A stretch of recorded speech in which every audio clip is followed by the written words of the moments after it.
Okay, Nora is yelling at a visibly Jewish man because she thinks he has anything to do with Israel. What's the purpose? What's the purpose of this? What's the purpose of this? Why are you accosting this man? I'm sorry, I don't want to get you on the phone. Is it because you're just an anti-Semite? Did I miss something? Have you wronged this woman in any way? Other than the fact that you're a Jew? I'm a Jew also. What are you going to do to me? Fuck the Jew. Fuck the Jew? Here, wait, hold on, wait. Here's my xiii, and here's my... Say that, bitch. Say that, bitch. Nora, is that your name? Because you're... Nora. Nora. You're a very sophisticated young lady. I don't like you in that way. You called me, are you pausing it and redoing it? No, don't touch my... Hey, don't touch. I'll touch it if I want. No, you won't. No, you won't. Because you will not. Take me to prison, bitch. Nora, you just assaulted me. Again, the Director of Government Operations for the state of Kentucky for CARE. In my own lobby. Oh, sorry. She's kicking me now. Yes, I am. Yeah, you're kicking? Yeah. Come assault me, Nora. What do you think? You don't think the Jews are strong, Nora? No, I think you're fake. We're all fake? Yeah. Yeah, okay, Nora. You messed with the wrong Jew today. You messed with the wrong Jew today, Nora. You bitch. What am I? I'm going to do nothing. I'm going to act like a civilized human being, like I am. And I'm going to film you and show the world what an animal you are. Show them the Actually, you're not even an animal. Animals actually have purpose in their actions. You just are a hateful bigot.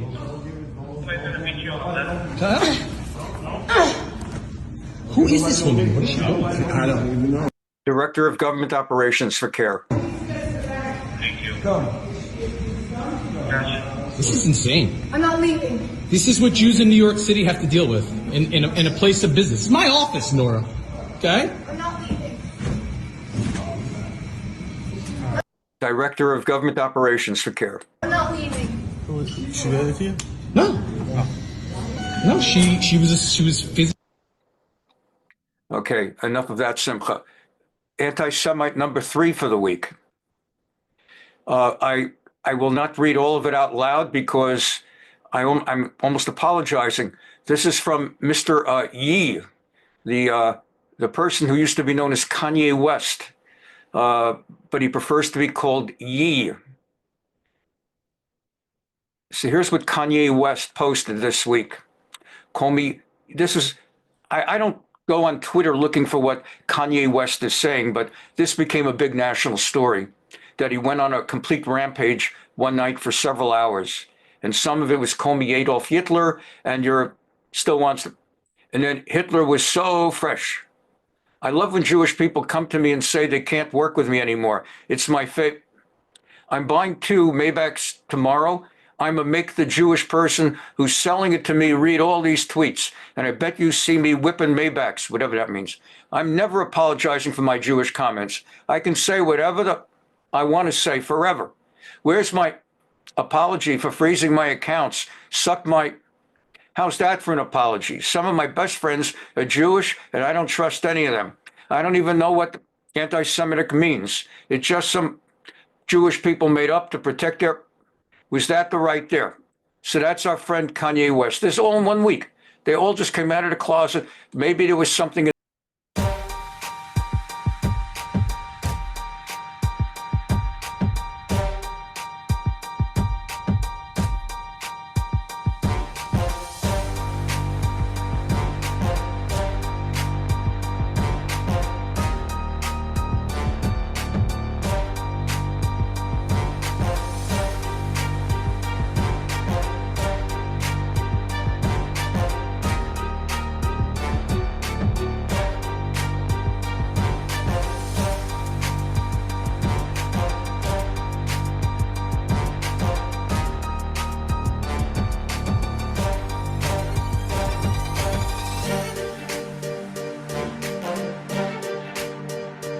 Mitchell, many of you are not acquainted with MMA. I don't follow it either. It's mixed martial arts, MMA. As you know, in the so-called sport called boxing, You're allowed to punch people in the face, but you're not allowed to grapple with them. And in wrestling, you grapple, but you're not allowed to punch them in the face. In mixed martial arts, MMA, you're allowed to punch in the face and to grapple and to kick. So it's mixed martial arts. This guy is one of the greater celebrities within MMA, which has millions of people. And he just decided to begin a podcast. And these are the first 3 minutes of Bryce Mitchell's first ever podcast, together with some associate of his to make the podcast more interesting, I guess. And then we're going to hear from Dana White, who's the CEO of Mixed Martial Arts, and was profoundly embarrassed. And the question is, do you throw the guy out of your sport and all of that? But anyway, this is a big story nationwide. I really don't think that he was, because I honestly think that Hitler was a good guy based upon my own research, not my public education indoctrination. I really do think before Hitler got on meth, he was a guy I'd go fishing with. All right, so I definitely did not see Bryce Mitchell going on a pro-Hitler tirade to cap off the month of January, but hey, here we are. All of this started kicking off as Bryce and his coach Rolly were discussing the nuances of Elon Musk's hand gesture during the presidential inauguration. Obviously, people online have been saying that this was a blatant Sieg Heil, and this was the impetus for Bryce to then bring up completely unprompted that he thinks that Adolf Hitler was a good guy. And so here's what I say about him, Hitler, hailing the Nazis. I really don't think that he was, because I honestly think that Hitler was a good guy based upon my own research, not my public education indoctrination. I really do think before Hitler got on meth, he was a guy I'd go fishing with. He fought for his country. He wanted to purify it by kicking the greedy Jews out that were destroying his country and turning them all into gays. They were gaying out the kids. They were queering out the women. They were queering out the dudes. They were, you know what her first tranny surgery ever was? Happened to be in Germany before Hitler took over. You know the books that everybody makes fun of Hitler burning? You know what the books was? Queer books. Hitler burned queer books because Hitler didn't want a bunch of queers destroying his nation. They can't produce children. But what about when he got on meth and he turned on Russia? I believe that's when he kind of went full nutty. Yeah, it was definitely only when Hitler started using meth did he become a bad guy. Also, I always think it's funny that whenever people say based on my own research, it's always followed up by some of the craziest shit you've ever heard. Like, nobody has ever said based on my own research, then pulled out the cure for cancer out of their pocket. It always ends up exactly as it did here with Bryce saying that Hitler was just a chill guy before he started hitting the meth pipe. But honestly, is anyone really all that shocked that Bryce is spouting off this crazy shit? Like, seriously, this is the same guy that believes that the earth is flat, that the earth doesn't spin, and he doesn't believe in the importance of wearing your seatbelt. And honestly, I can tolerate him believing that the earth is flat and that the earth doesn't spin, but not wearing a seatbelt is where I draw the line. Regardless, what... And I'm sure you guys heard what Bryce Mitchell said. If you haven't, he said some probably... I've heard a lot of dumb, ignorant shit in my day, but this one's probably the worst. When you talk about Hitler... See, this guy's dilemma is he strongly is opposed to cancel culture. And he and others have been victimized, losing opportunities, commercial opportunities, because of cancel culture. So his dilemma is he doesn't want to throw the guy out of the league, but he wants to make very clear the degree to which he has nothing to do with it and he doesn't want anything to do with it. He's responsible for the death of 6 million Jews, and he tried to completely eliminate a race of people. World War II was the deadliest war in history. 15 million military deaths, 45 million civilians, and 25 million soldiers were killed in World War II. Second of all, Hitler is one of the most disgusting and evil human beings to ever walk the face of the earth, and anyone that even tries to take an opposing position is a moron. That's the problem with the internet and social media. Audio. You provide a platform for a lot of dumb, ignorant people. We've obviously reached out to Bryce, and But I'm on my phone. Two people. when we read what he said and let him know how we feel about it, I don't even, we're beyond disgusted.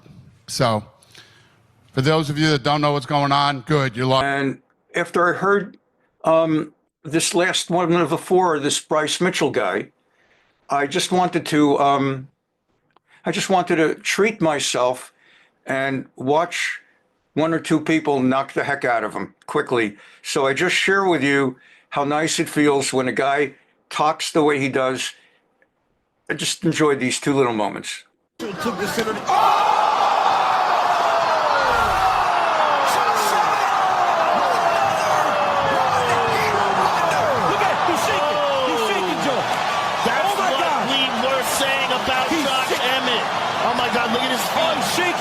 He's shaking bad. Oh my goodness. Oh my goodness.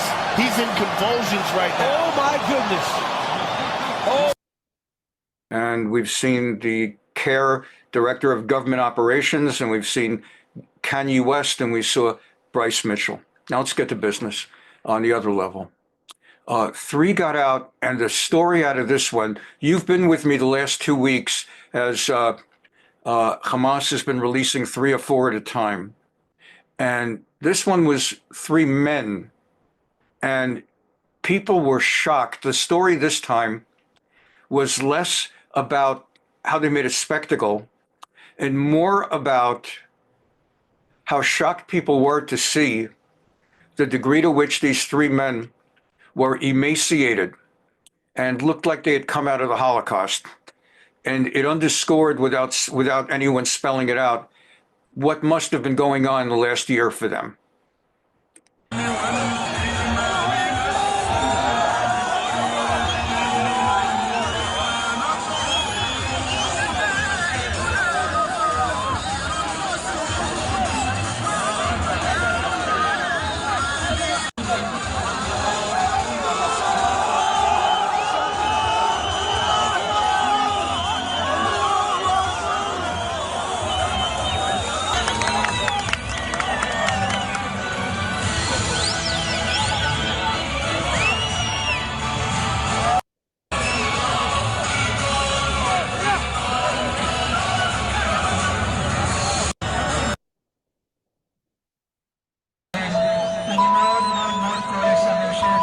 Just to give you that sense, here are those 3 hostages, what they looked like pretty much the day they were taken a year ago, and what they look like today.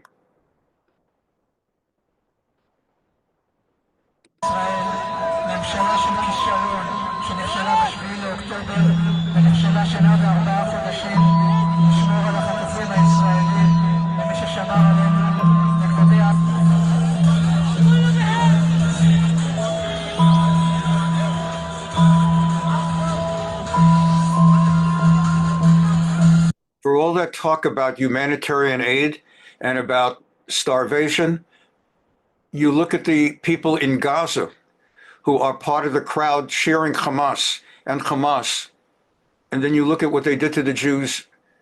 As with everything else in the corrupt world in which we live, everything is topsy-turvy. It was the Jews who were being emaciated and starved to death, and it was the Arabs, they were eating fine.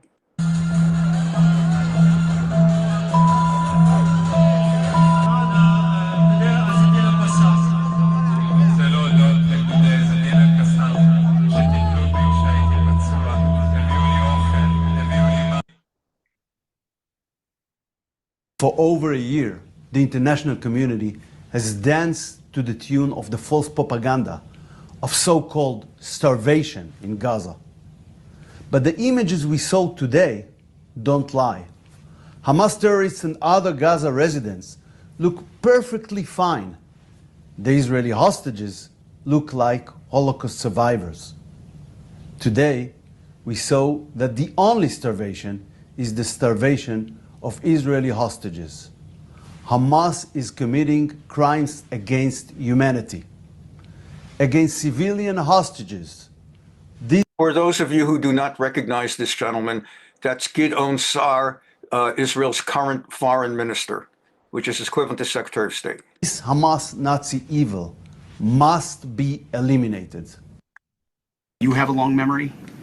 We have a long memory. And may our relationship continue to endure. We're going to continue to grow our defense industrial base. We've supplied munitions that were previously not supplied that are useful in eradicating radical enemies, and we are committed to continuing to do so. I truly believe Israel obviously has no greater friend than the United States, and I think the United States has no better friend than Israel. It's an ally that perhaps is different from many of your allies because we have no compunction about fighting our enemies by ourselves. We're willing to shoulder the burden of our defense, but by confronting the forces of radicalism and terror and the forces that are anti-American at their core. They call you the great Satan and they call us the small Satan. We just stand in their way, but you are their great enemy. By confronting these various enemies, we're not only defeating those who wish to attack us, but those who wish to attack you as well. And therefore, our victory is your victory.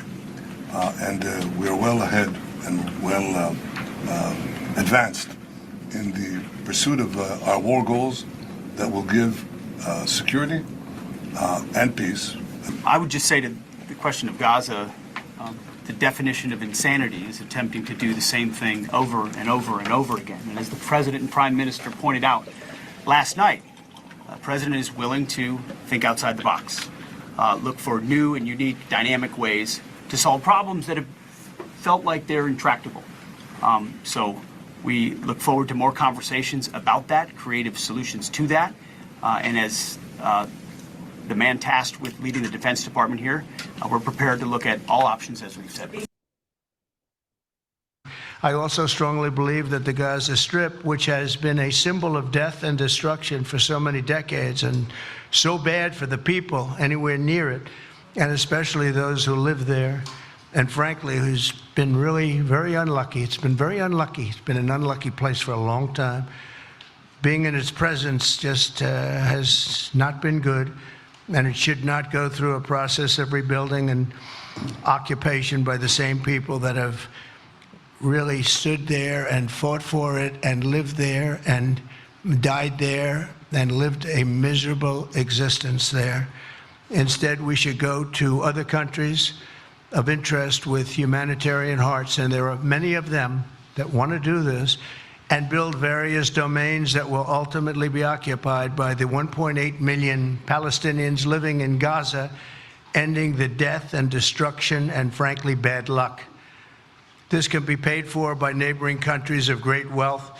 It could be 1, 2, 3, 4, 5, 7, 8, 12. It could be numerous sites, or it could be one large site. But the people will be able to live in comfort and peace, and we'll make sure something really spectacular is done. They're going to have peace. They're not going to be shot at and killed and destroyed like this civilization of wonderful people has had to endure. The only reason the Palestinians want to go back to Gaza is they have no alternative. It's right now a demolition site. This is just a demolition site. Virtually every building is down. They're living under fallen concrete that's very dangerous and very precarious. They instead can occupy all of a beautiful area with homes and safety, and they can live out their lives in peace and harmony instead of having to go back and do it again. The U.S. will take over the Gaza Strip, and we will do a job with it, too. We'll own it and be responsible for dismantling all of the dangerous unexploded bombs and other weapons on the site, level the site and get rid of the destroyed buildings, level it out, create an economic development that will supply unlimited numbers of jobs and housing for the people of the area. Do a real job, do something different. Just can't go back. If you go back, it's going to end up the same way it has for 100 years.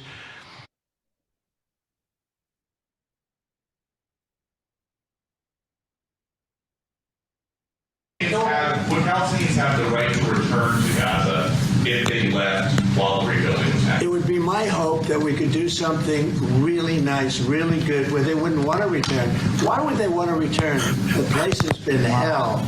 It's been one of the meanest, toughest places on earth. And right now, I've seen every picture from every angle, better than if I were there. And nobody can live there. You can't live there. So if we can build them through massive amounts of money supplied by other people, very rich nations, and they're willing to supply it. If we can build something for them in one of the countries, and it could be Jordan, it could be Egypt, it could be other countries, and you could build 4 or 5 or 6 areas. It doesn't have to be one area, but you take certain areas and you build really good quality housing, like a beautiful town, like someplace where they can live and not die. Because Gaza is a guarantee that they're going to end up dying. The same thing's going to happen again. It's happened over and over again, and it's going to happen again as sure as you're standing there, Peter. So I hope that we could do something where they wouldn't want to go back. Who would want to go back? They've experienced nothing but death and destruction. Thank you very much. 5 ימים אל תוך מה שהוגדר ביקור היסטורי בוושינגטון. 5 days of meetings that have been described as historic in Washington. ראש הממשלה מתפנה לראיון ראשון, אבל דווקא בערוץ הבית של דונלד טראמפ. Prime Minister Netanyahu agreed in the course of his 5-day meetings to his first formal interview, but did it within the House, the White House of Donald Trump. Mr. Prime Minister, great to have you back, sir. Good to be with you. עיני כל העולם מרוכזות בתוכנית הטרנספר של טראמפ. The whole world has now got their eyes focused on the idea of a transfer of Arabs out of Gaza that Trump has proposed. נתניהו מעניק לה גיבוי מלא. And Netanyahu is giving him full backing. The actual idea of allowing first Gazans who want to leave. I mean, what's wrong with that? They can leave, they can then come back, they can relocate and come back, but you have to rebuild Gaza. If you want to rebuild Gaza, you can't have... this is the first good idea that I've heard. It's a remarkable idea. And I think it should be really pursued, examined, pursued, and done. נתניהו אימץ בחום את רעיון הטרנספר וההשתלטות האמריקנית על רצועת עזה. בינתיים הנשיא עצמו, אולי בלחץ דעת הקהל העולמית והביתית, ראה צורך לספק כמה הבהרות. Meanwhile, the president, responding to worldwide criticism of the idea, as well as perhaps some political pressure at home, went forth with more to explain and clarify what he's trying to say. רצועת עזה תעבור מידי ישראל לארצות הברית. The Gaza Strip will pass from the hands of Israel to the United States at the end of the fighting. סיום הלחימה, כתב טראמפ הבוקר, הפלסטינים, הוא הוסיף ושיגר עקיצה ליריבו, מנהיג הדמוקרטים בסנאט צ'אק שומר, יועברו בשלב הזה לקהילות בטוחות יותר ויפות יותר. The so-called Palestinians, there actually is no such thing as a Palestinian. They're simply Arabs. They will be moved towards more secure and beautiful locations with places that have new houses, modern homes. באזור עם בתים חדשים ומודרניים. וחשוב יותר, בעיקר בעבור הציבור האמריקני. And more importantly, focusing on the politics of the American public. טראמפ מבין שעליו להבהיר שארצות הברית לא נכנסת למלחמה. So, for political reasons also, he made absolutely clear that America will not put boots on the ground and will not get engaged in a new war. החדשה. That does not mean boots on the ground in Gaza.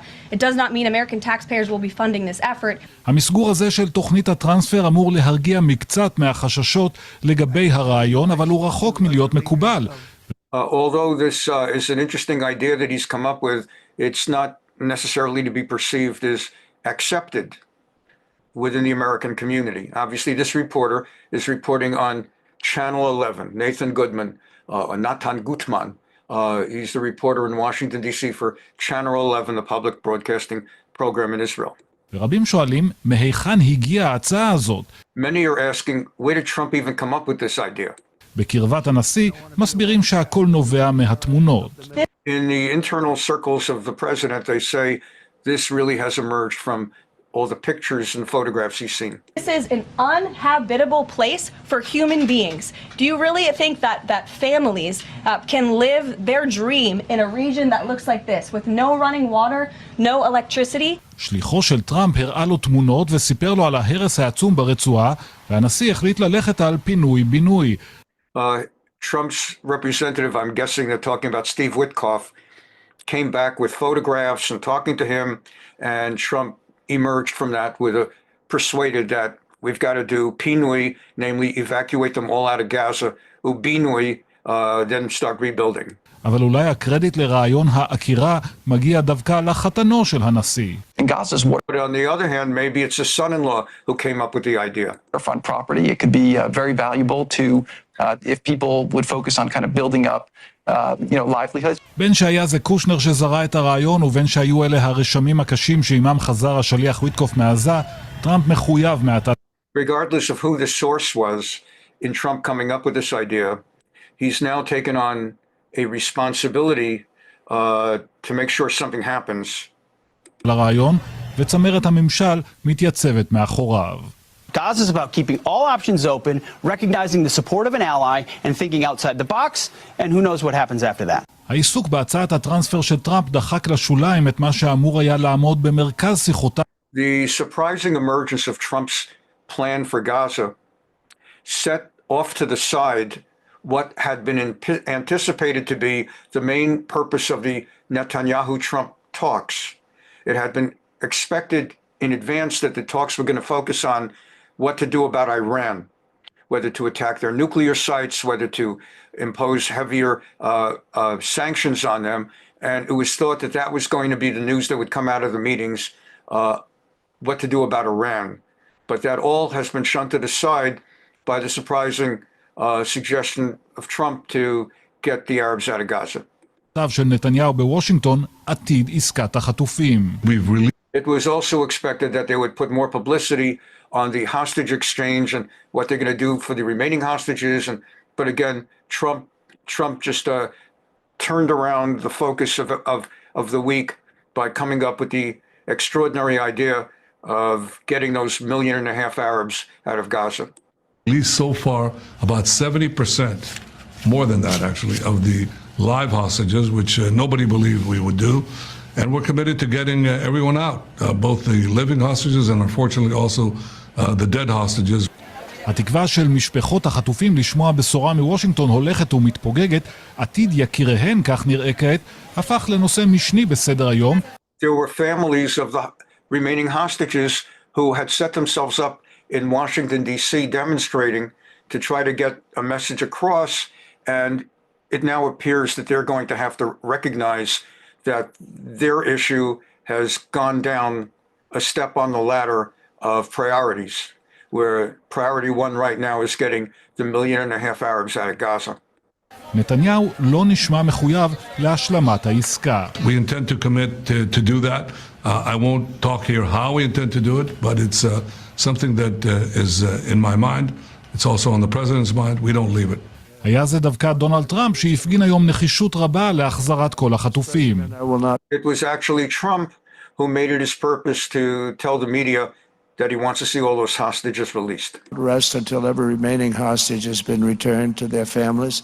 ובאירוע תפילה הבוקר טראמפ גם מברך את החטופה המשוחררת נועה ארגמני שהייתה בקהל. And at a public prayer meeting, not just Washington, D.C., but like a sort of multi-religion public prayer meeting, I guess they do that once a year, he spoke about Noah Argmami, one of the hostages that came free. I watched you on television. I don't know what you're doing, but you look like a much younger person. I don't know what the secret is. Please give it to all of us. נתניהו ממשיך בביקורו בוושינגטון, היום החמישי במסע המוקדש לפגישות עם מנהיגי הקונגרס. Netanyahu continues in Washington, next meeting with Congress, leaders of the House and the Senate, and Capitol Hill. גבעת הקפיטול. נתן גוטמן, וושינגטון.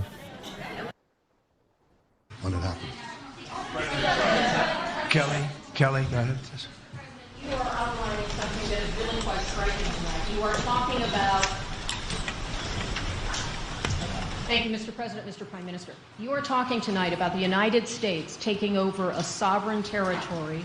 What authority would allow you to do that? Are you talking about a permanent occupation there, redevelopment?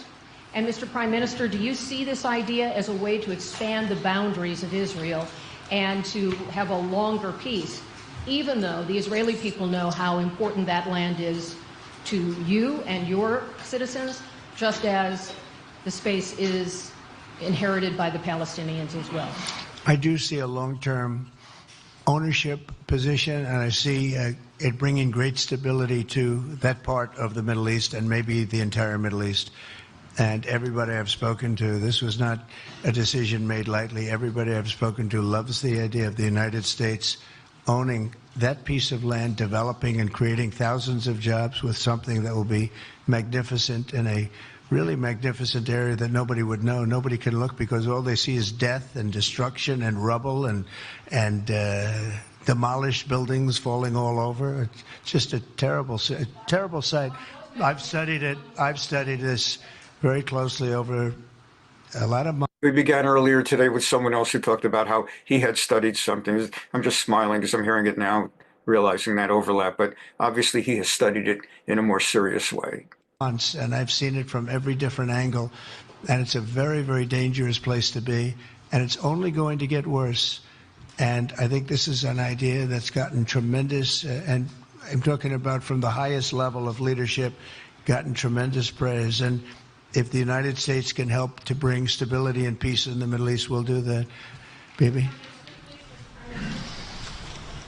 I mentioned again tonight our three goals, and the third goal is to make sure that God. I want to point out, did you notice that Trump then handed it over and didn't say Mr. Prime Minister or Mr. Netanyahu? He said Bibi, which indirectly and unintentionally reflects that they have a personal friendship. Even though Trump just went on a rampage attacking Netanyahu after the 2020 elections when Netanyahu made a phone call to congratulate Biden while Trump was challenging the authenticity and veracity of those elections. Trump has gotten past that. And the very fact that, like, if he had the president of South Korea or the president of, I don't know, Paraguay, he would probably say Mr. President as opposed to Bibi. They're on a first name friendly basis. Gaza never poses a threat to Israel again. President Trump is taking it to a much higher level. He sees a different future for that piece of land that has been the focus of so much terrorism, so many attacks against us, so many trials and so many tribulations. He has a different idea. And I think it's worth paying attention to this. We're talking about it. He's exploring it with his people, with his staff. I think it's something that could change history. And it's worthwhile really pursuing this avenue. Yeah, please, go ahead. Go ahead.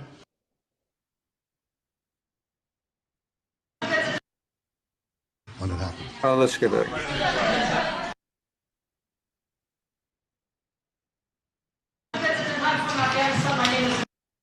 I want to make the point also,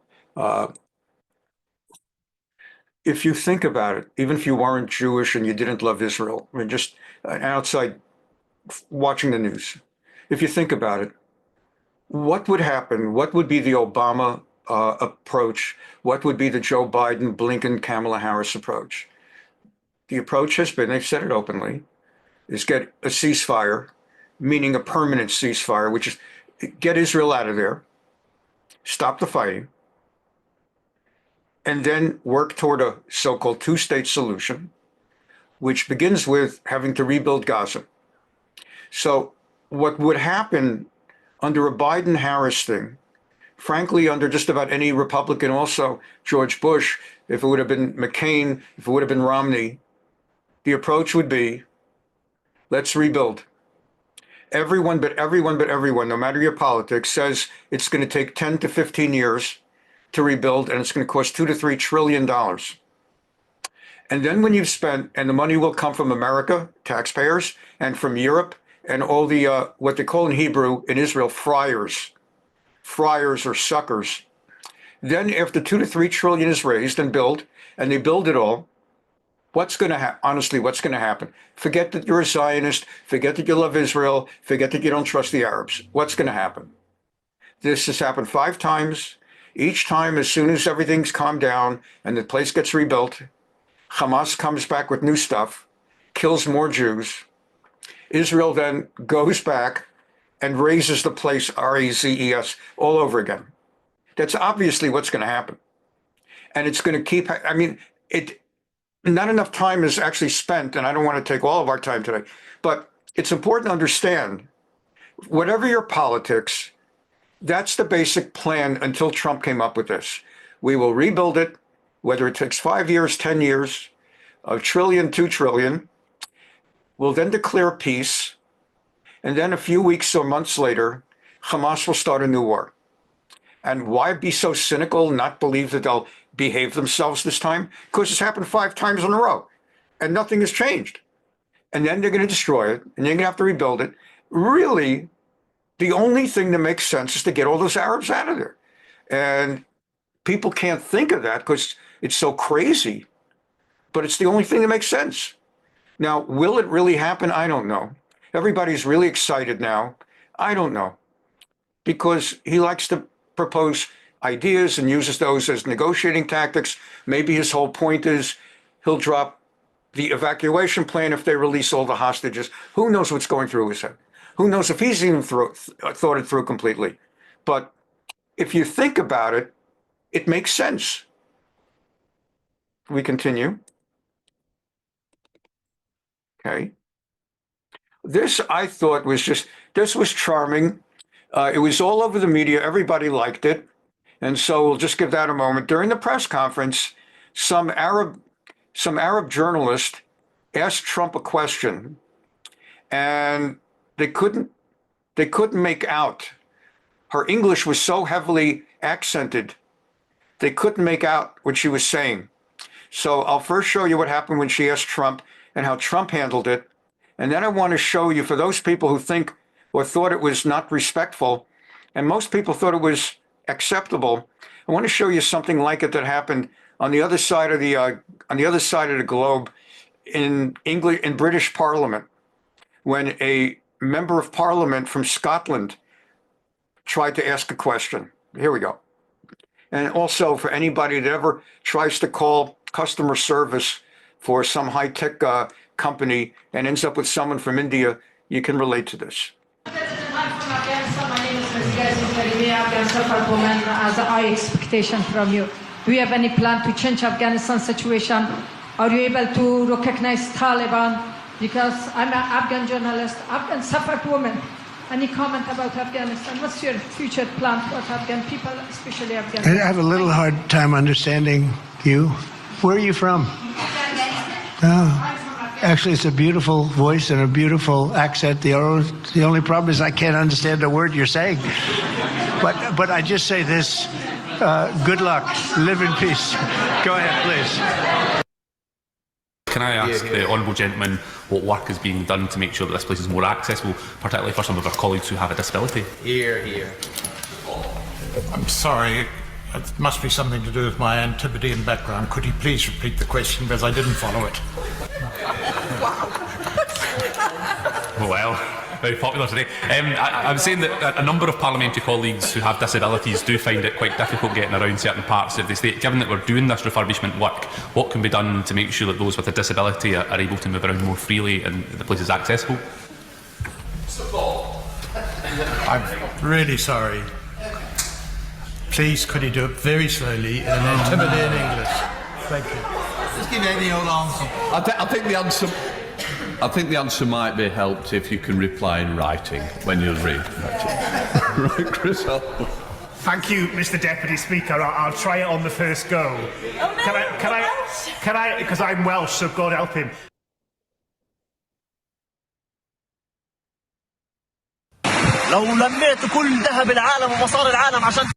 And now what we're doing is, what do Arabs in Gaza think about the Trump plan? Well, this guy's saying, if you want to buy some of our seashore, of our land. You will not be able to. This is our land. תושבי רצועת עזה לא מתכוננים לעלות על הספינות או The residents of Gaza are not prepared to accept all of Israel, to spin or to leave Rafiah. לצאת ממעבר רפיח. Beautiful downtown Rafiah. בעקבות הצהרת טראמפ הלילה. And this child is all prepped with a very articulate answer. If I would ask you, she says, to leave your house and your land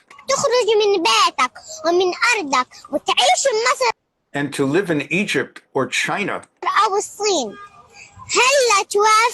would you agree to that? I am sorry that I'm laughing, but really, you would not accept that. Good. So, if you don't want it, if you were offered such, why do you want to impose or coerce me to agree to leave? To leave my house and my land.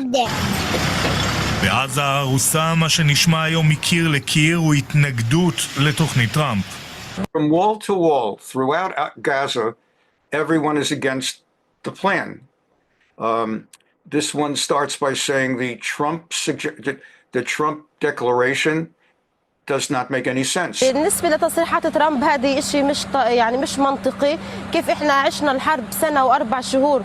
We have gone, let's get that back a little bit. We have gone a year and 4 months of war. كيف احنا عشنا الحرب سنة و4 شهور وفي الآخر يجي. And now he comes and suddenly makes declarations and we should leave our land. هو يعطي تصريحات وإن احنا نطلع منها من أرضنا هذه أرضنا وأرض جدادنا. I'm sorry, this land is our land and that of our forefathers. גם הנציגים הרשמיים של הפלסטינים. Also, the official representatives of the so-called Palestinians, there is no such thing as Palestine or Palestinians, they're Arabs. So the official representatives of the Gaza Arabs also responded. השיבו לתוכנית, נציג הרשות הפלסטינית באו"ם היה הראשון. The representative in the United Nations of these Arabs was the first one at night to offer an alternative solution. לילה שהציע פתרון אחר. Our country and our home is the Gaza Strip. It's part of Palestine. There is no such thing as Palestine. We have no home. For those who want to send them to a happy, nice place, let them go back, to their original homes inside Israel. There are nice places there, and they will be happy to return to these places. בעולם הערבי הראשונה שהגיבה הייתה סעודיה. In the Arab world, the greater world, the first to respond was Saudi Arabia. טראמפ אמר שסעודיה לא דורשת מדינה פלסטינית בעבור נורמליזציה. Trump said, everybody until Trump said it has been working on the understanding that Saudi Arabia will not join the Abraham Accords, which already have countries like United Arab Emirates, Bahrain, Morocco, that they will not, Saudi Arabia won't join the others unless there's a so-called Palestinian state. There's no such thing as Palestine. So everybody understands that that has been the sine qua non of Saudi Arabia. And then Trump said, no, we can make peace. Saudi Arabia is prepared to make peace without a two-state. And they came back and made an official announcement that we don't know where he came up with that because that remains our absolute starting point. עם ישראל ובסעודיה מיהרו להבהיר.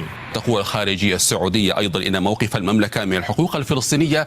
And Saudi Arabia came out and made clear that their first priority is the rights of the so-called Palestinians, namely the Arabs of Judea-Samaria and Gaza. ليس محل تفاوض ونجدد الرفض القاطع لاستيطان وضم الأراضي والتهجير الفلسطينية وتؤكد أيضا. And so Saudi Arabia made clear once again that their starting point is having Judea-Samaria and Gaza become an Arab country. الخارجية السعودية أن لا علاقات دبلوماسية مع إسرائيل دون قيام. And that they will not even have diplomatic discussions with Israel until that's made clear. دولة فلسطينية. אחר כך This guy is the president of Egypt. הגיעו המצרים שטראמפ הזכיר בעבר כמועמדים לקלוט את העזתים. שר החוץ המצרי נפגש עם ראש ממשלת הרשות הפלסטינית וסירב גם הוא. The foreign minister of Egypt has met with his counterpart among the Arabs of Judea-Samaria, Gaza, and they have jointly said they don't accept the Trump plan. اتفقنا بطبيعة الحال على الأهمية البالغة لبقاء الشعب الفلسطيني في قطاع غزة على أرضه That's the Egyptian foreign minister. He's saying it's not going to happen. ورفض أي محاولات اقتلاع هذا الشعب العظيم. We're not going to allow this Am Adir, this great nation, to be uprooted from its land. من أرضه والعمل بطبيعة الحال على تلبية حقوقه المشروعة. Rather, we will continue fighting for the legitimate rights of that people. מדינות ערב אחרות בחרו שלא להגיב. Several other Arab countries opted not to respond at this time. אבל בימים האחרונים, עוד לפני הצהרת טראמפ הלילה, שבו והדגישו כי הם דוחים את עקירת העזתים מאדמתם. But most of them have all made clear in one way or another that the uprooting and relocating of the Arabs from Gaza is just a dream that's not happening. أهل غزة يعني أمر ممكن يحلموا فيه حلم. أهل غزة مجرد فتح الطرق لغزة لشمال غزة كلهم رجعوا أكثر. The Arabs of Gaza are not leaving their homes. As soon as Israel stepped out of the northern Gaza as part of the beginnings of this current deal, we saw all the remaining living Arabs of Gaza who had fled down south return back up north to what they expected would be their homes. The homes are gone. But we saw that they returned immediately to where they came from. So they're not leaving. الناس رجعت رغم عدم وجود حياة هناك بتاتا لا يوجد. They went back to northern Gaza even though nothing is there. يوجد مياه لا يوجد. There's no water, no streets, no roads, no houses. يوجد شوارع لا يوجد بيوت. בשורה התחתונה, סביר שהעזתים יצאו מעזה אם תהיה להם האפשרות. Bottom line, it seems to the reporter for Channel 11 that the Arabs might leave if it could be logistically made doable. טראמפ הצהיר כי כל הפלסטינים יצאו מעזה וארצות הברית תשתלט על האזור כחלק מהשיקום. But Trump said they're going to have to leave Gaza and that America will basically assume ownership until it's completely restored. אבל הוא לא הסביר לאן ילכו ומי יספר. But he hasn't really given truly clear, like really solid, where exactly they're going to go to and who exactly is going to give them housing and work. פק להם דיור ותעסוקה. נכון לרגע זה מדובר בהצהרות שגוררות בעיקר גינויים. So that's what we have so far. Going on that, let's just go on to the next. All right, let's move that over. בעיקר גינויים. Okay. The U.S. will take over the. And again, Arab states slammed the Trump plan to relocate. Gaza Strip. Donald Trump's bombshell announcement of his plans to take over and own Gaza after resettling Palestinians outside the Strip has sparked outrage across the Arab world.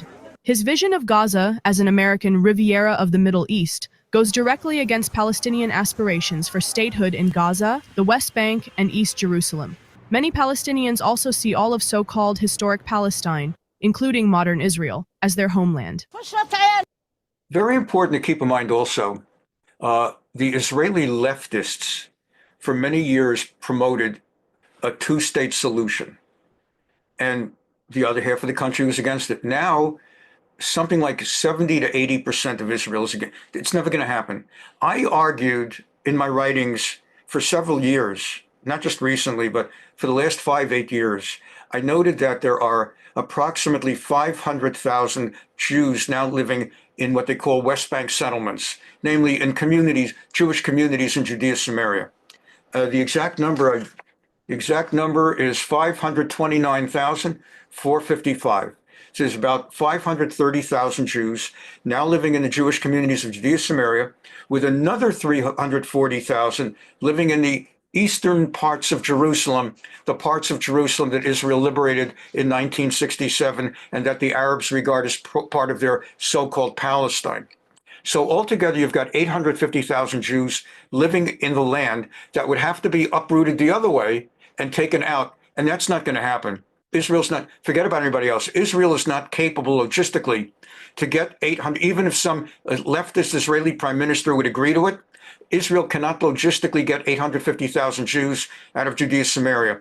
In 2005, 20 years ago, they tried to get 8,500 Jews out of Gush Katif in Gaza.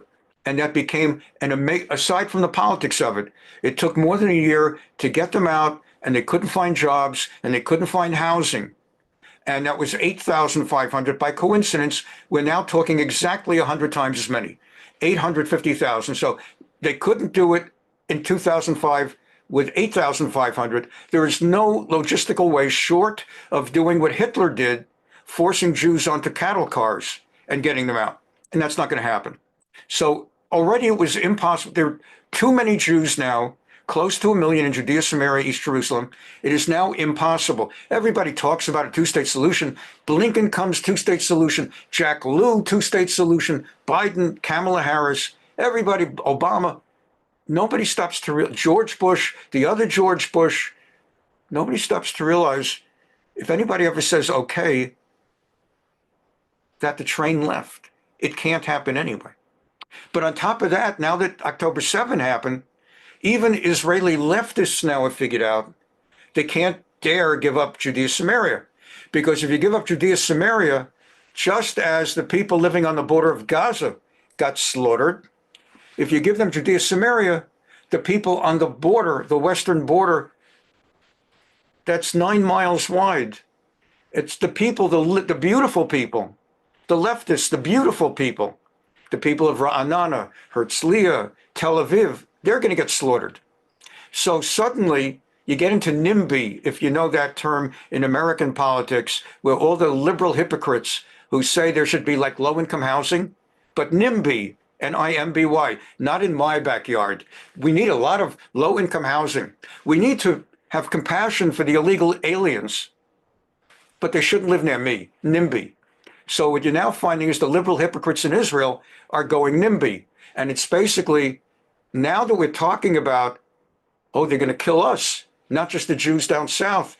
So there's no more, this idea of two-state, and I think Trump has come to that realization. Because he doesn't come at it from politics. He sort of comes at it from building casinos and golf courses. And from where he's looking, I think they figured out it's never going to happen. And so we continue. Crazy week. In fact, such a crazy week that here's what comes to mind. That would be inconceivable. It's inconceivable. Inconceivable. Inconceivable. You keep using that word. I don't think it means what you think it means. Inconceivable! It's inconceivable that anybody could be having a meaningful life today. Inconceivable. We continue. So, and in Israel itself, inconceivable. No one expected that. They expected Trump to say something about, lip service, you can get the hostages out, and we're going to stand together with Israel on Iran. No one saw that coming. And you yourselves know, no one saw that coming. To throw all the, No. Even airstrikes couldn't force them to leave. Do they really think they could force them to leave? Not in their wildest dreams. We shall not leave our land even if they brought all the tanks in the world. In Ramallah, Palestinian Authority President Mahmoud Abbas strongly rejected Trump's plan. This land is a Palestinian land. It's the international law. It's the Arab Peace Initiative. We are against any occupation, whether Israeli occupation or American occupation. We are living in our country, in our state, in our land, and we will not leave forever. Trump's announcement on Tuesday came as a shock to many, as he had previously only floated relocating Gazans to Egypt and Jordan. Both countries have vehemently rejected the idea, though Trump insists they will do it. That's King Abdullah of Jordan. That's al-Sisi of Egypt. He also claimed Saudi Arabia didn't demand a Palestinian state as a condition for normalizing ties with Israel, but Riyadh swiftly denied that, saying its position was non-negotiable and not subject to compromises. And while Saudi Arabia stopped short of directly condemning Trump's new Gaza plan, it responded by rejecting any Israeli settlement policies, land annexation, or attempts to displace the Palestinian people from their land. والحرب هذه ما إلها لزوم صراحة. إحنا ما يعني هيئونا للحرب. منيح بيوتنا راحت، أولادنا راحت. على إيش إحنا مروحين؟ على إيش؟ على ركام؟ لا والله ما استفدنا إشي. شو الاستفادة؟ أنا بتمنى إنه حد ياخدنا برا، لأنه أولادنا تدمروا، جيلين بأكملهم تدمروا، والجيل الثالث على الطريق. منيح؟ أين العالم؟ أين العالم؟ أنا بوجه صوتي لرئيسنا أبو مازن، لأني أنا تابعة لأبو مازن، يجي ينقذنا من إحنا فيه. بوجه شكر كبير لتركيا لأنه وقفت معانا من الآخر كمان، من الأول ومن الآخر. وأنا واحد من الناس بحب تركيا، يا ريت هي تحتضنني وتاخذني، يا ريت ألاقي حد يشوف هذا الفيديو ياخذني أنا وبناتي. بتمنى أمنية إنه ياخذني، لأنه إحنا على راديو مع ركان وعلى ولا إشي. بنية تحتية راحت، اللي بيوت راحت، إحنا بالشوارع. So that's the other side of the coin. You don't hear that part. I don't know whether you've ever seen Jeff Dunham. Jeff Dunham is a ventriloquist, and he's got some standard characters or puppets or dummies, whatever you want to call them. And one of them is Ahmed, the dead terrorist. And that's like wherever Jeff Dunham does a show in the United States or anywhere else, among his 6 or 7 regular dummies is Ahmed, the dead terrorist. And I happened to catch that Jeff Dunham did a show in Tel Aviv. So, Ahmed, we've been going all over the place. You know where we are? Well, we are going so many places I have lost track. And what's with all the Jews? We're in Israel. That's so funny. Yeah, okay, Israel. Yeah, that's really funny. What? We're in Tel Aviv. As in Israeli army. Holy crap. Well, I'm already dead. What the hell?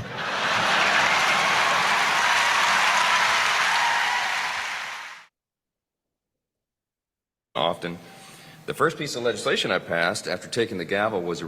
It is very significant that we have a 2-year window. Don't know what's going to happen in 2 years at the midterm elections. But right now, this probably will never happen again, having the stars aligned this way. You have Donald Trump, number one. You have Mike Johnson, who is the most pro-Israel Speaker of the House in American history. No one like him, because not only is he a conservative Republican, politically, socially, yada, he also is a religious Christian. And for him, Israel is an imperative from God that he must bless Israel. That's the speaker. And then, of course, you've got Rubio as the Secretary of State who supports Israel being in Judea-Samaria, and you have the Defense Secretary Hegseth who supports Israel having Judea-Samaria. Of course, you have the ambassador. You have Stefanik, and we'll never see this again. Resolution of reaffirming the U.S.'s commitment to the security of Israel. And that was a very important gesture on our part. And of course, I was happy to pass the security assistance funding when Israel needed it the most. He and I speak regularly. We were honored to host my friend, the Prime Minister, in July for his historic 4th joint address to Congress, which tied for the record of all time. And that showed the world that Israel is not alone, and they won't be so long as... You'll remember it was the heart of the bad publicity stuff and all the genocide stuff and all of that apartheid stuff. And it was just worse every day out of Biden and Harris. And in order to change the narrative, Johnson invited Bibi Netanyahu to address the House of Representatives and tried to make it the joint houses, and Schumer fought it. If Schumer would agree, it would be the joint houses, that's sort of like the State of the Union. And Johnson said if Schumer would not agree to co-sponsor the invitation, Johnson would invite Netanyahu to address simply the House of Representatives. And under enormous pressure, Schumer backed down the last minute. But that was Johnson who made it possible for Bibi to come. And of course, that was the same day that Biden that night was being coerced by Nancy Pelosi and his inner circle to drop out. We are governing here. Today we discussed the special partnership that we have between these two countries, and I thank Prime Minister Netanyahu for his unrelenting commitment to making the region and the world a safer place amid really extraordinary challenges. What Israel has done in the past 7 months really is a testament to what can be accomplished when we do not let the enemy set the rules. As Prime Minister Netanyahu said Tuesday at the White House, when our enemies see daylight between Israel and the United States, they will exploit it. And we all know that is true. And that's why strong, decisive leadership is so crucial in this time. President Trump and Prime Minister Netanyahu both understand that peace is secured through strength, not appeasement, and not by turning our backs on our allies. Before he even took office in January, President Trump and his team helped secure the ceasefire agreement and the return of American and Israeli hostages. This week, he announced a plan to exert maximum pressure on Iran and its proxies who terrorize the Israeli people and the world. This is what decisive leadership looks like.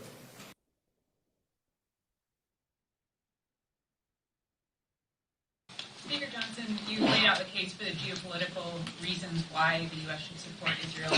But as a man of faith who's been clear about the role that plays in how you approach your job, do you also think that there's a moral or biblical rationale for the U.S. to be supporting Israel at this moment? Sure, it's my personal belief. It begins in the first book of the Bible, the Torah, and Genesis, where it says very clearly that God will bless the nation that blesses Israel and curse the nation that curses Israel. So whether you look at this as a matter of faith, whether you look at it in purely pragmatic reasons, it's very important for us to support Israel as the only stable democracy in the Middle East and our one of our closest allies, arguably the most strategic ally that we have. If you do not have a stable democracy in that part of the world, it's a tinderbox.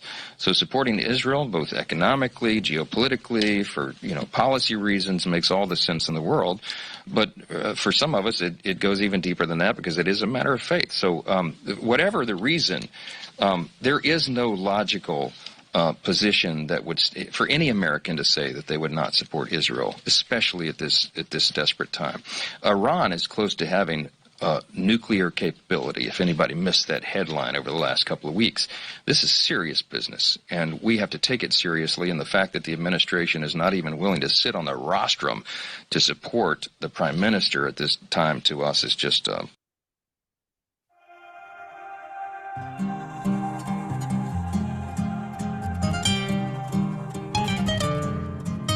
השם הוא אבא טוב והוא תמיד מתפאר בי, רואה בי רק את הנקודות הטובות. רואה שאני רוצה להיות טוב רק לא יוצא לי, חסרות לי כולה כמה תפילות. והשם הוא גם ראה את הרצון שהיה לי, כשניסיתי לא אמרתי נורא שם. רואה בביזיון שלי, במר שהרגשתי, איך התחלתי שוב כל יום מחדש. והשם יתברך תמיד אוהב אותי ותמיד יהיה לי רק טוב. השם יתברך תמיד אוהב אותי ותמיד יהיה לי רק טוב, ויהיה לי עוד יותר טוב ועוד יותר טוב ועוד יותר טוב ועוד יותר טוב ועוד יותר טוב ועוד יותר טוב, ותמיד יהיה לי רק טוב.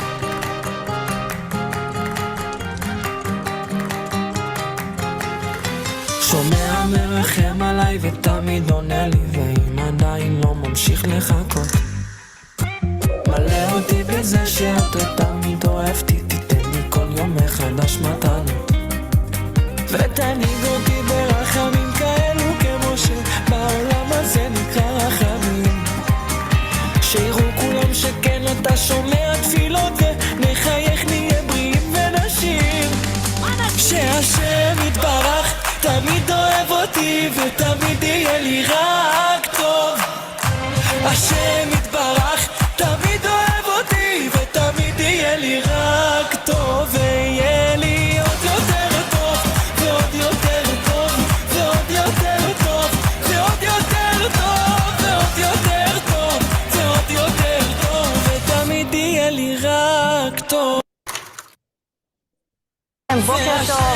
והנה, אנחנו פותחים את הבוקר הזה.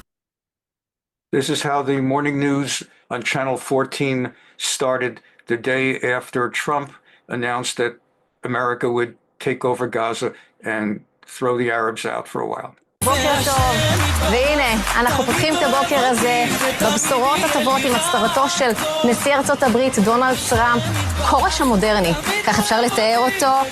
בוקר טוב ישראל, שחר של יום חדש, אירוע מדהים, בלתי נתפס, לא יאמן. Thank you, פרזידנט טראמפ. תודה רבה לראש הממשלה נתניהו, ושיהיה רק עוד יותר טוב.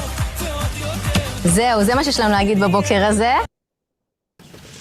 The president and the prime minister reported no progress after an intense 90 minutes. Just compare about Yoter Tov, what was and what now is. We prayed and things have just gotten better. There are times that things get worse. Things have just gotten better. Look at the body language of this bastard. At one-on-one meeting, President Obama did not repeat his call for negotiations on the basis of Israel's 1967 borders. Obviously, there are some differences between us in the precise formulations and language, and that's... Notice he keeps his nose up, and notice that he almost never actually looks at Netanyahu. He's talking to he doesn't even look at him. Bibi's looking at him. Going to happen between friends. Netanyahu showed no such restraint, laying out his negotiating points in expressive terms.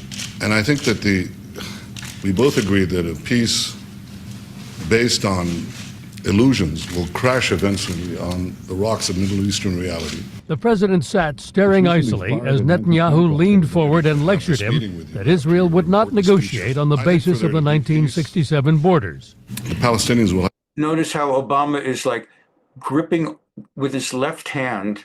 He's not even aware of it. He's not doing it to make, he's got body language that's giving it away. How his left hand is clawing into the left arm of the armchair. He's utterly uncomfortable. It's certainly not a standard body language position to have his hand the way he has it. It's not a friendly, open meeting. He's resentful. And just look, don't take my word for it. The president sat staring icily as Netanyahu leaned forward and lectured him that Israel would not negotiate on the basis of the 1967 borders. The Palestinians will have to accept some basic realities. The first is that while Israel is prepared to make generous compromises for peace, it cannot go back to the 1967 lines. Israel's borders before the 1967 war did not include the West Bank or the Golan Heights, which it took over in the... If the Arabs got that, Israel's largest city, Tel Aviv, you're talking 9 miles, it's a 10-minute drive. Ask yourself where you live. If you're driving 10 minutes, where would you get to? 10 minutes. It's a 10-minute drive. Jerusalem would be on the border. East Jerusalem, they're shooting rockets and missiles and whatever they got to the other side of the city. It's not even a minute. That's what happens if Israel would go back to the 1967 borders. Never going to happen, of course. We've talked about the war. Those areas now have more than 100 Jewish settlements, many of which Israelis expect would remain part of Israel after borders are redrawn. The White House believes President Obama's reference yesterday to mutually agreed swaps allows the flexibility for both sides to discuss which settlements remain. The Israelis do not. It's no secret in Washington or Jerusalem that the president and the prime minister are not close, which seemed evident in Netanyahu's closing remarks. And now it falls on my shoulders as the Prime Minister of Israel at a time of extraordinary instability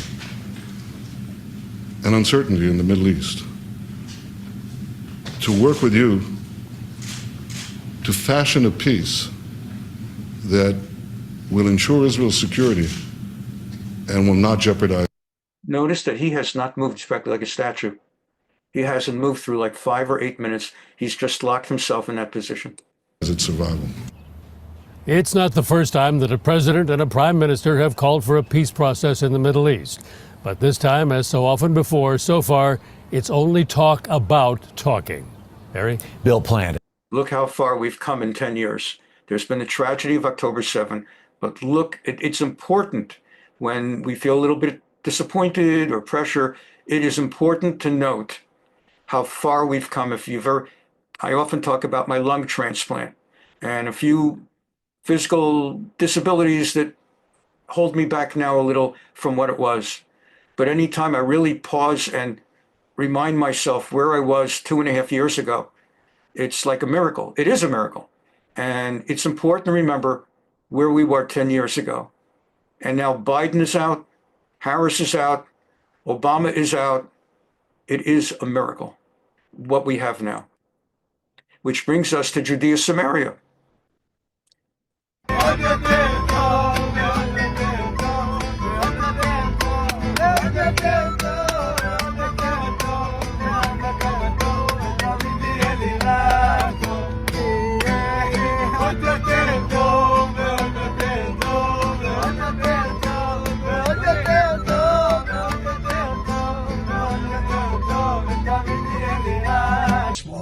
This brings us to Judea-Samaria.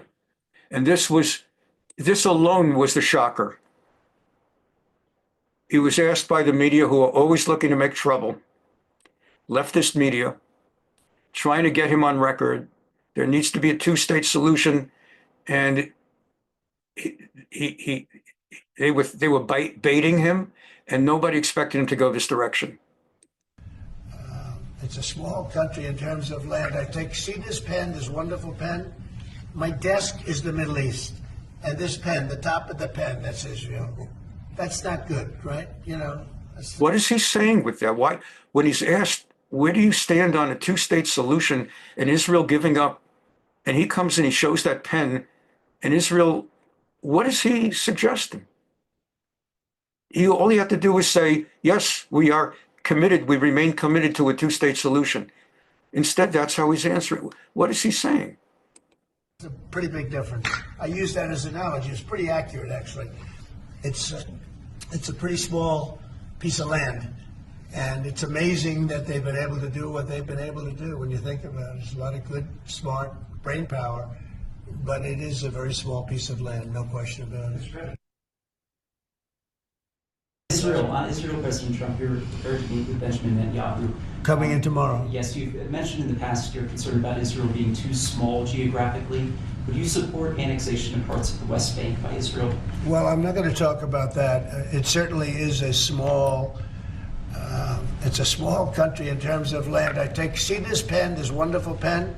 My desk is the Middle East. And this pen, the top of the pen, that's Israel. That's not good, right? It's a pretty big difference. I use that as an analogy. It's pretty accurate, actually.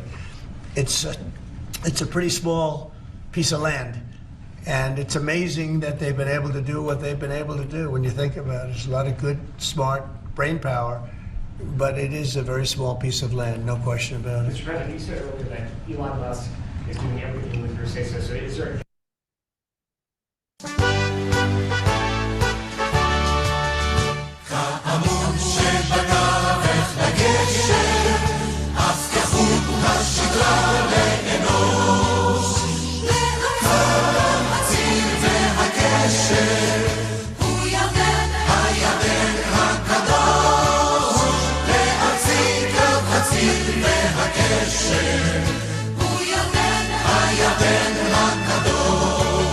Zev Jabotinsky, who was the ideological founder of the Irgun back in the 20s and 30s that fought to drive the British out of the land of Israel, was also a poet and a writer, and he wrote songs.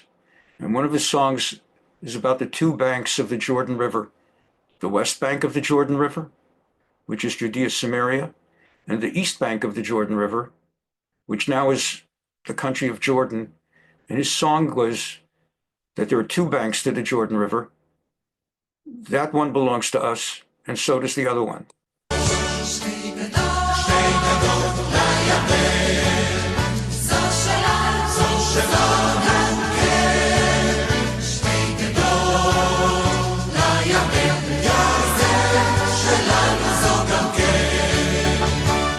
ידיים לך חידשתי מולדת, שתי ידיים למגע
Get that picture up there.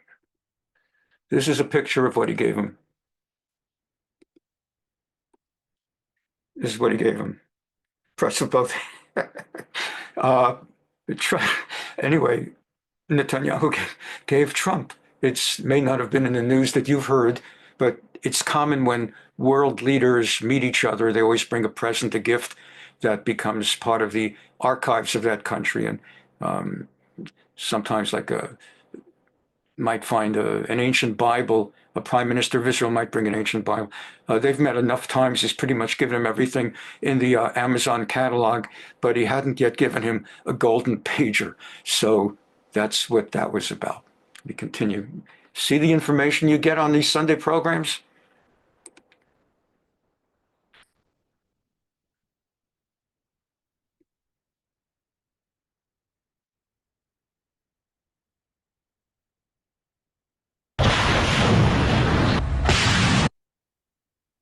The Israeli Navy gets less credit than the Air Force and the Army, but it's a significant defense, and there's that. And they have now created a new UAV interception system to knock out the military drone.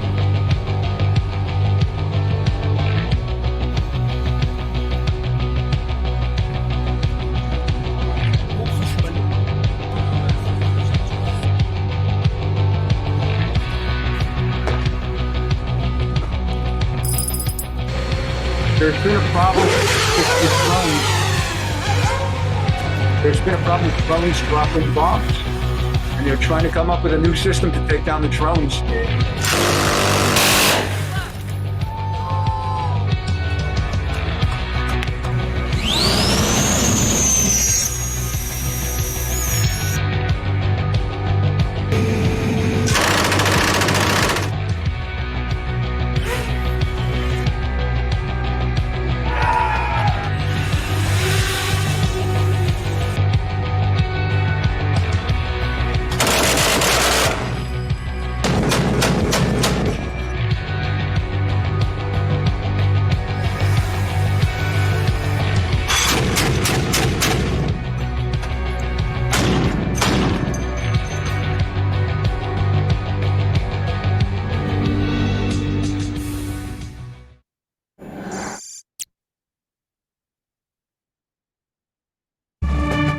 Jordanian authorities are planning to extradite a woman who was convicted of planting a bomb in 2001 that killed 16 people and injured 130 in Jerusalem pizza parlor Sbarro.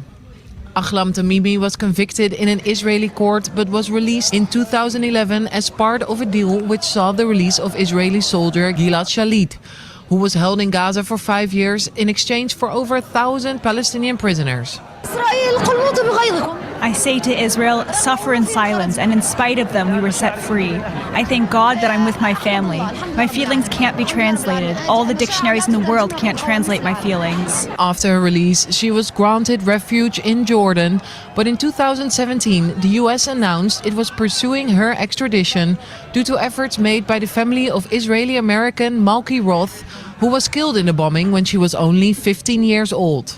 Ahlam Tamimi's husband, Nizar Tamimi, posted a statement on Facebook earlier on Monday, confirming that Jordanian authorities have informed her and Hamas that she must leave. The bill is passed. The U.S. House of Representatives has voted to sanction the International Criminal Court.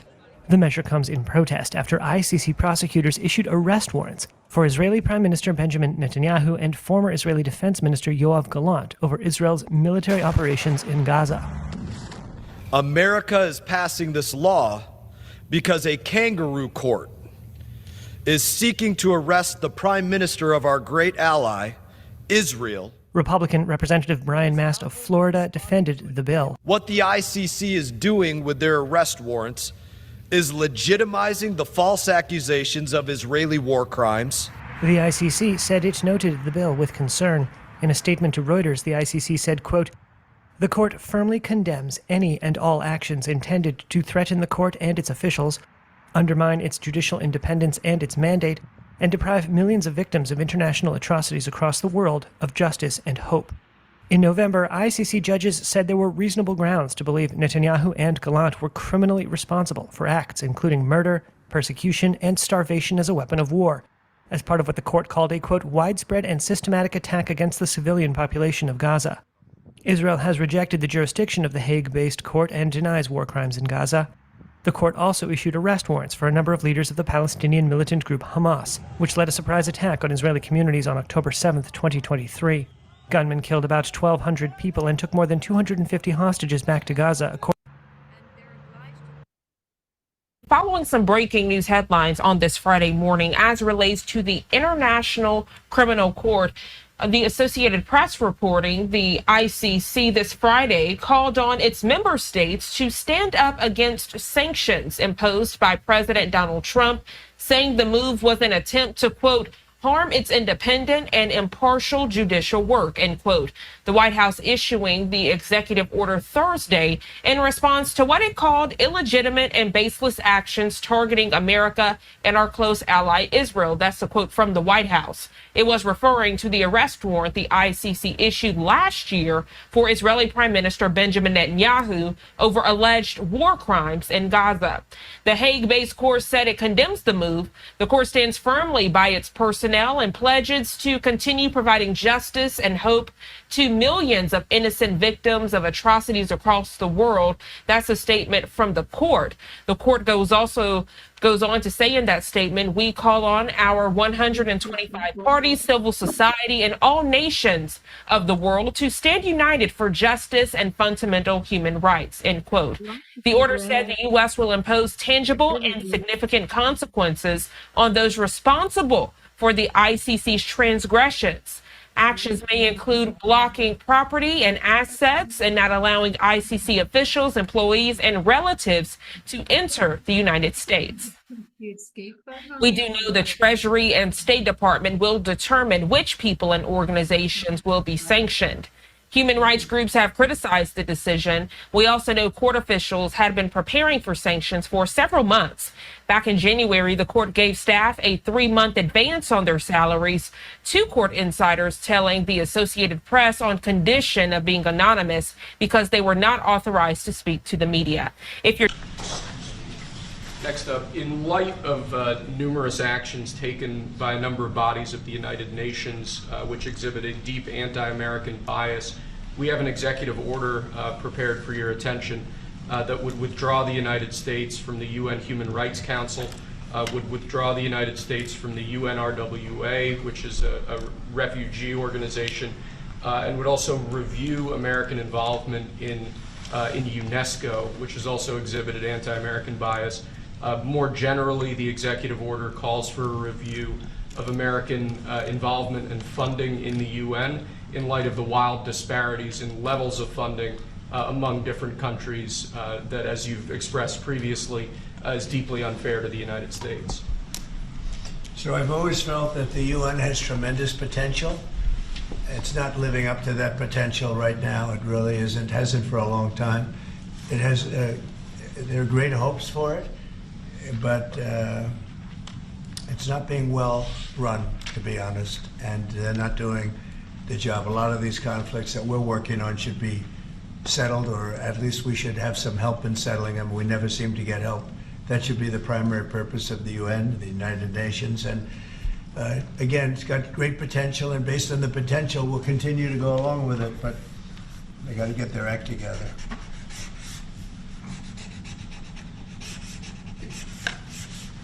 What would they need to do, sir, to get their act together? Well, they got to be fair to countries that deserve fairness.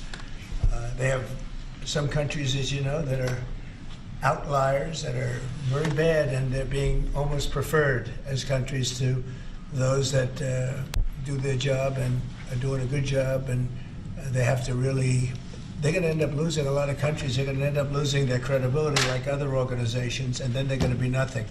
The potential of the United Nations, and not everybody agrees with me on this, the potential of the United Nations is fantastic if properly run.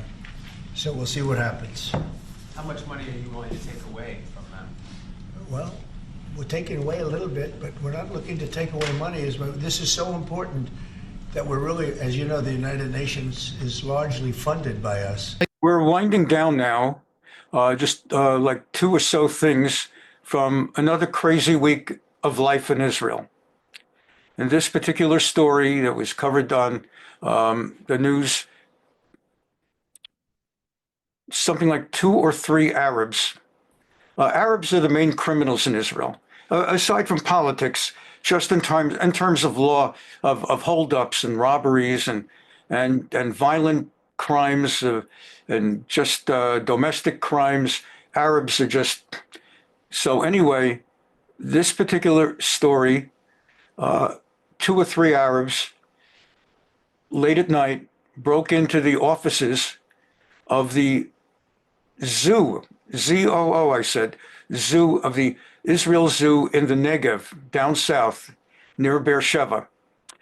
They broke in to basically break into the safe and steal the money in the safe of the zoo. העיר באר שבע המדבריום לא ציפו לאורחים האלה. Now, of course, they're caught on, this is not a comedy show or Saturday Night Live. This is caught on closed circuit TV security cameras. השעה קצת אחרי 5 בבוקר לפני כמה שבועות. It's just about 5 o'clock in the morning. עוד 3 חשודים רעולי פנים. 3 low-life criminals מצליחים לחדור למשרדי גן החיות בבירת managed to penetrate into the offices of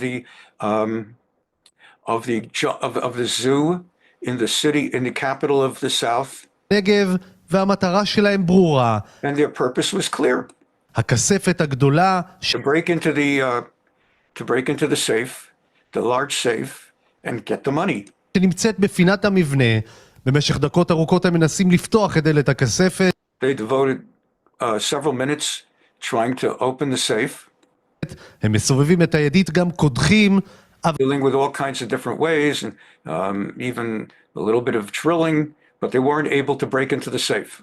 אבל לא מצליחים לפרוץ פנימה. אז מגיע הרעיון You know what's going to happen next. לגנוב אותה כולה. במשך 20 דקות הם נלחמים עם הכספת עד שהם מצליחים לעקור אותה מן הקיר, ואז גוררים אותה החוצה כשבתוכה 80,000 שקלים. They had about $25,000, 80,000 shekels, about $25,000. And here's the cop from Mishteret Yisrael, the Israeli police, and he says we got a report of a stolen safe. קיבלנו אירוע של גניבה של כספת, מיד הפעלנו את כל האמצעים הטכנולוגיים של תחנת... We immediately implemented all of our technological police enforcement methods. באר שבע יודעת להפעיל. Because we at the Beersheba police know how to do that stuff. מודיעין ממוקד, איכותי. We're really high quality. We used intelligence, focused intelligence, high quality. עם כמובן כוח של בילוש שנכנס לחיפוש. And our investigative services in order to find out who did this, and we were able to trace it to an Arab village. ביישוב תראבין עצרנו 3 מובילים. And we went and we arrested 3 suspects. כחשודים בהתפרצות. תחנת באר שבע עובדת בשיתוף מלא עם... We of the police department of Beersheba work closely with the municipality of Beersheba. עיריית באר שבע עם ראש העיר רוביק דנילוביץ' כחלק ממדיניות של מפקד המחוז ומפקד המרחב. אפס סבלנות לפשיעה ואלימות במרחב. Because we don't tolerate any crime whatsoever or violence in our jurisdiction. הציבורי. עכשיו הכספת הזאת בידי המשטרה, אבל... Now the safe is safely in the hands of the police. החשודים מצליחים לגנוב אותה ולהוביל אותה מהמדברים בבאר שבע עד לכפר שלהם בשבע. But the criminals had cleared out the safe with its 80,000 shekels, brought it to their village. תראבין, כספת גדולה ששוקלת 100 קילוגרמים. And here's my favorite part. Basically, these idiots took out a camera and they videoed themselves opening the cassette and taking out the money and counting it. באמצעים מודיעיניים המשטרה מצליחה לאתר את הכספת ביישוב תראבין הסמוך לבאר שבע. אבל 3 החשודים שנתפסים לידם מכחישים כל. The arrested suspects denied any knowledge of or any involvement in the crime. However, קשר, מה שהם שכחו זה את האוצר ששוטרי תחנת באר שבע ממרחב נגב דווקא מצאו בטלפון של אחד מהם. What they forgot is that one of them apparently either left the telephone behind, left a smartphone behind, or they picked up the phone and they got the video with faces. שלושת החשודים תיעדו את עצמם זמן קצר אחרי השוד. The three suspects, as you can see, filmed themselves right after the crime, laughing. צוחקים, סופרים את השטרות שהוציאו מן הכספת לאט לאט, ובעיקר עושים זאת בפנים גלויות. אבל On top of it, they weren't even wearing masks. Rather, as צוחק מי שצוחק אחרון. He who laughs last laughs best. צוחק מי שצוחק אחרון, ומכאן הדרך למעצר כבר הייתה קצרה. אין ספק שהם And so from there, the pathway to being arrested was very short. התרברבו וספרו את השטרות מהכספת, אבל בסופו של דבר, עם שימוש באמצעים טכנולוגיים, הצלחנו להוכיח עם ראיות חד משמעיות שלמעשה הפלילו את אותם חשודים, וכיום הם נמצאים מאחורי סורג ובריח. בימים האחרונים הוגשו נגד השלושה קרובי משפחה מתראבין כתבי אישום חמורים, אחרי So, criminal charges, severe criminal charges have been brought against the three of them, etc., etc., after stealing the safe from the zoo. Zoo Shalanu Zoo Gamkin. Okay.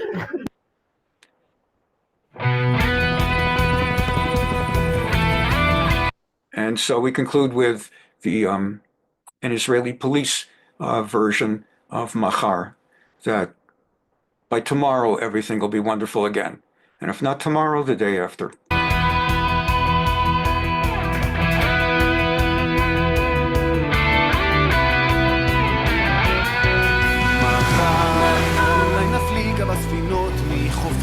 חוף שנהב המשחטות הישנות יעטינו תפוחי זהב. כל זה אינו משל ולא חלום, זה נכון, קרוב בצהריים. כל זה יבוא מחר אם לא היום, ואם לא מחר אז מחרתיים. מחר, אולי בכל המשעולים, הרי בדר צונינה. מחר, יקרו באלף ענבלים המון פעמונים של חג. כל זה אינו משל ולא חלום, זה נכון, קרוב בצהריים. כל זה יבוא מחר אם לא היום, ואם לא מחר אז מחרתיים. מחר, יקומו אלף שיכונים ושריון במרפסות, ושלש כלניות וצבעונים יעלו מתוך האריזות. כל זה אינו משל ולא חלום, זה נכון, קרוב בצהריים. כל זה יבוא מחר אם לא היום, ואם לא מחר אז מחרתיים.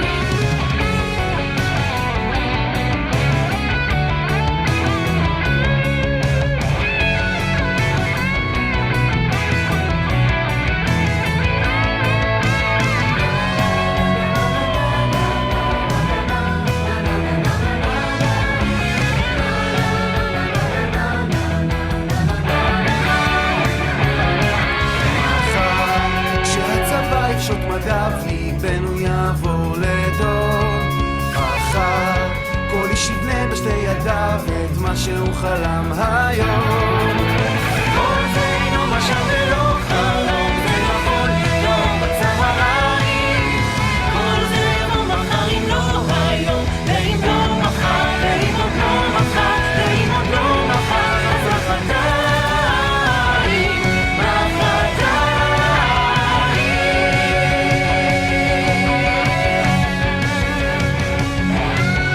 It's informative and worth your time, and that you were really updated on so much of what was going on behind the scenes. If you found this educational and informative and you're watching it on YouTube, please subscribe to our channel and give us a like, and please send the link on to others. I'm so grateful that everybody's devoted so much time today to this important program. We had a lot to cover and we got it all in. Be well, inconceivable. Have a wonderful week.